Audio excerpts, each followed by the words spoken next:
Artinya ketika kita berumah tangga, kita sedang menyatukan satu visi, satu tujuan, satu jalan yang tentu jalan itu ingin mengundang datangnya keberkahan di rumah tangga kita.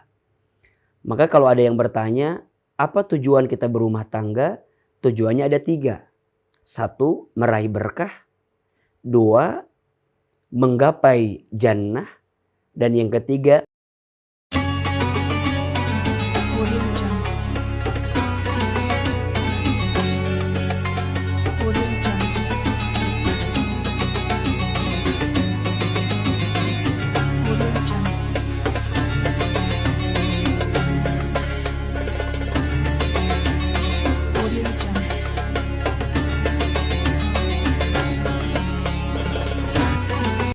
Bismillahirrahmanirrahim. Assalamualaikum warahmatullahi wabarakatuh. Alhamdulillahirabbil alamin. Alhamdulillahilladzi anzala as-sakinata fi qulubil mu'minin liyazdadu imanan ma'a imanihim. Asyhadu an la ilaha illallah wa asyhadu anna Muhammadar Rasulullah. Allahumma shalli ala sayyidina Muhammadin sallallahu alaihi wasallam wa ala alihi wa sahbihi ajma'in. Allahumma inna nas'aluka ilman nafi'an wa rizqan thayyiban wa amalan mutaqabbala. Amin ya rabbal alamin, amma ba'du. Teman-teman sekalian, alhamdulillah senang sekali hari ini Ahilman bisa menyapa teman-teman kembali dalam channel YouTube Ahilman Fauzi. Dan kita kembali bertemu dalam program Tanya Hati. Di program ini, Ahilman akan membaca beberapa curhatan sekaligus pertanyaan yang sudah teman-teman kirimkan melalui sosial media Ahilman, baik yang ada di Instagram, di TikTok, ataupun di komen YouTube ini, yaitu Ahilman Fauzi. Insya Allah setiap episodenya kita akan membaca pertanyaan dari teman-teman semua. Kita akan jawab dan kita akan coba berikan nasihat, masukan yang semoga setiap apa yang kita hadirkan bermanfaat, khusus untuk yang bertanya dan umumnya untuk teman-teman yang barangkali pertanyaannya atau curhatannya relate dengan kehidupan teman-teman. Baik, kali ini saya mendapatkan pertanyaan dari seseorang melalui Instagram saya. Izin saya bacakan pertanyaannya. Assalamualaikum. Waalaikumsalam. Saya Dian dari Tangerang. Saya ingin curhat tentang keadaan saya dan suami saya. Berarti ini bicara tentang keadaan rumah tangga ya. Alhamdulillah, saya sudah berumah tangga selama 6 tahun. Dan Allah telah berikan kami 1 anak. Dalam rumah tangga kami alhamdulillah, suami saya sangat baik dan sayang dengan kami berdua. Tapi kadang suami saya tidak terbuka urusan keuangan, terutama ketika dia memberi kepada keluarga besarnya, khususnya kepada orang tuanya.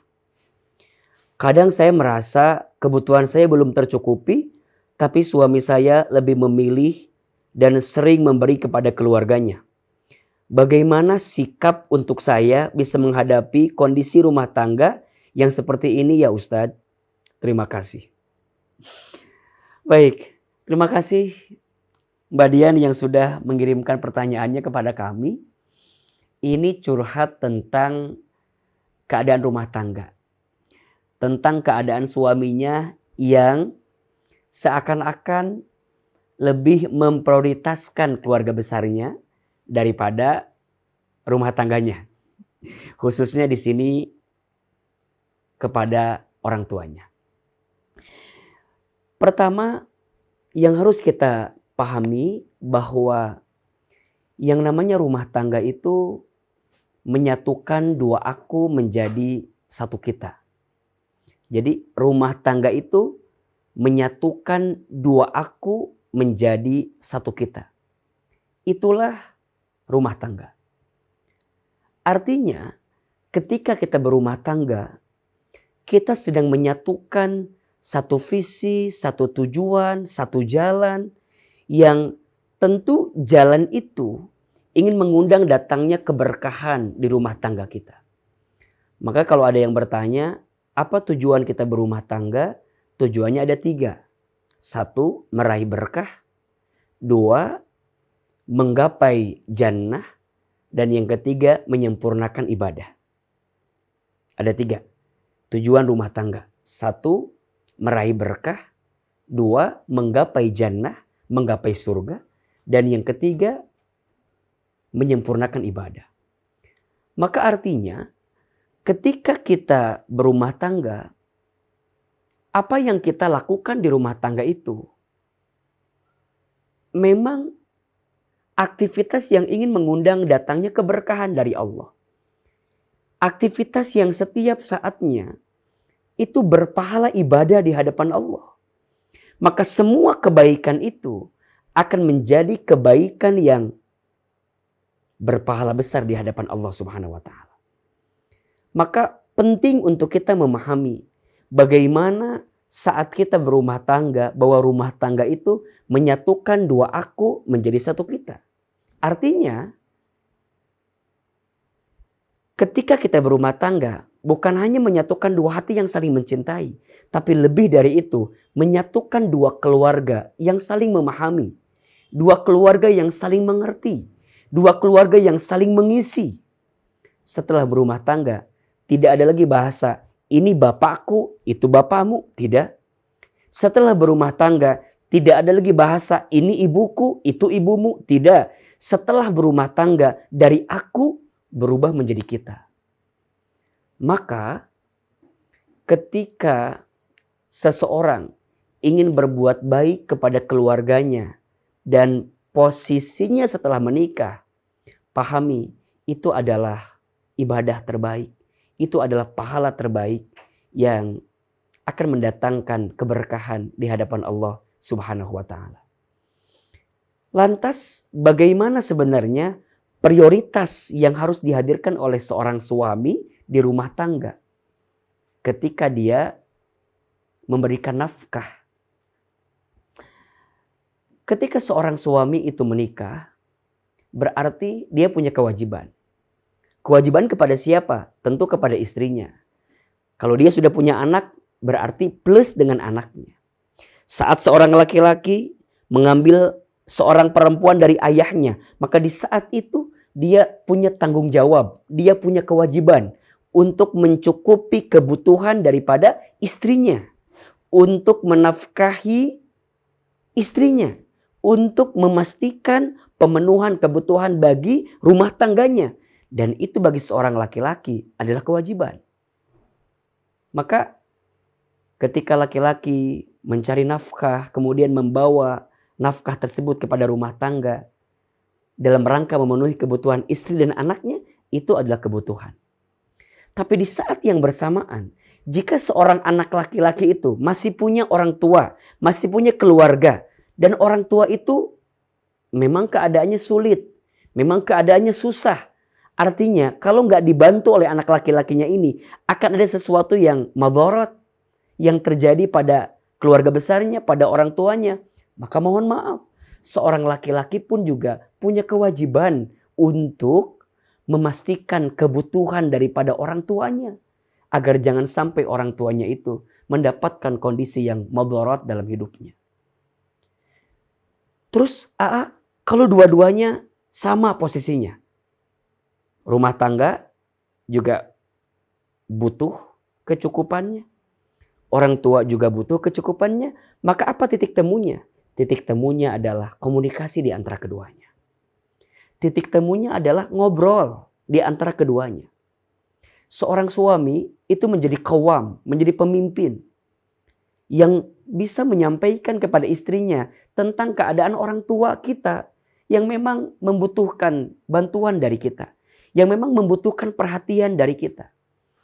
Maka seorang istri jangan cemburu kalau ada anak laki-laki daripada ibunya, kalau ada di antara suamimu yang memperhatikan orang tuanya.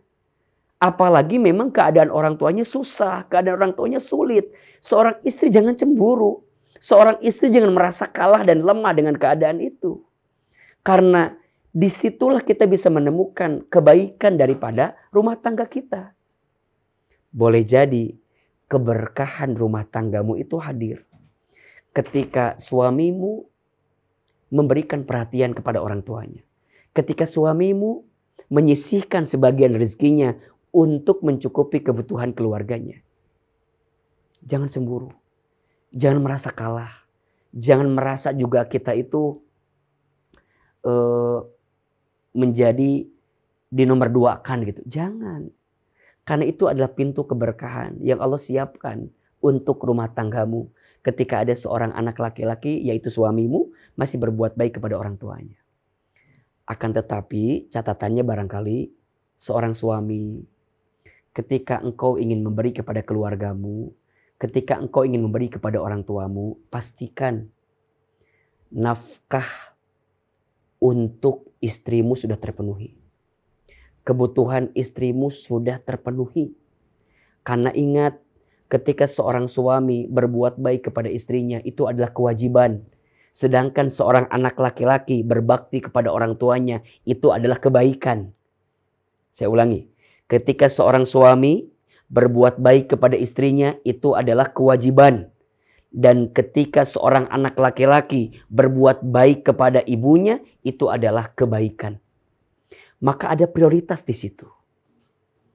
Sehingga tidak akan ada lagi pertengkaran, tidak akan ada lagi pertikaian yang membandingkan antara istri dan ibu. Tidak, karena dua-duanya adalah pintu kebaikan yang akan bisa kamu raih ketika engkau berbuat baik kepada keduanya. Yang perlu digarisbawahi adalah komunikasi yang benar-benar harus dihadirkan. Termasuk juga nasihat untuk orang tua, untuk ibu. Jika anak laki-lakimu sudah menikah, berikan dia kelapangan, keleluasaan untuk bagaimana mengelola rumah tangganya. Kita boleh minta sama anak kita, tapi jangan istilahnya jangan menyiksa, jangan memaksa kepada anak kita. Sehingga anak kita berada pada posisi dilema gitu. Untuk memilih antara rumah tangganya dengan orang tuanya, jangan. Kalaupun kita mau meminta, secukupnya, sewajarnya. Dan jangan juga seorang ibu membandingkan istri anak laki-lakimu dengan dirimu, karena pasti berbeda. Ya, pasti berbeda. Nabi SAW menyebutkan anak laki-laki memang sampai kapanpun adalah milik ibunya. Ya, jadi seorang anak laki-laki sampai kapanpun dia bertanggung jawab kepada ibunya. Dan anak perempuan sebelum dia menikah, dia bertanggung jawab kepada ayahnya, tapi setelah menikah, maka berpindah dari ayah kepada suaminya.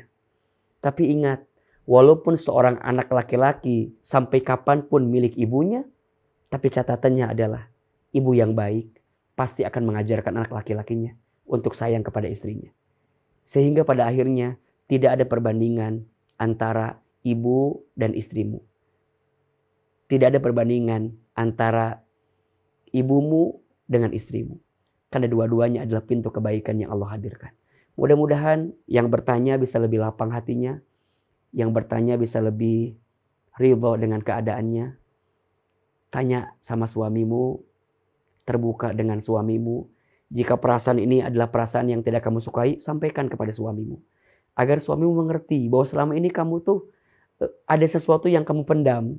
Dengan kebiasaan suami yang lebih fokus kepada keluarga besarnya. Kalau ada kebutuhanmu yang belum tercukupi, sampaikan kepada suamimu.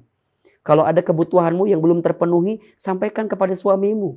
Khawatirnya suami kita menyangka semua sudah baik-baik saja gitu. Sehingga suami kita bisa ngasih kepada keluarganya. Padahal kamu punya perasaan yang terpendam kepada suamimu. Padahal ada kebutuhan yang belum tercukupi daripada suamimu. Insya Allah jika komunikasi itu berjalan dengan baik, kamu bisa mendapatkan kebaikan. Dan kamu pun akan bisa menjalani rumah tangga dengan penuh kedamaian, dengan penuh kelembutan.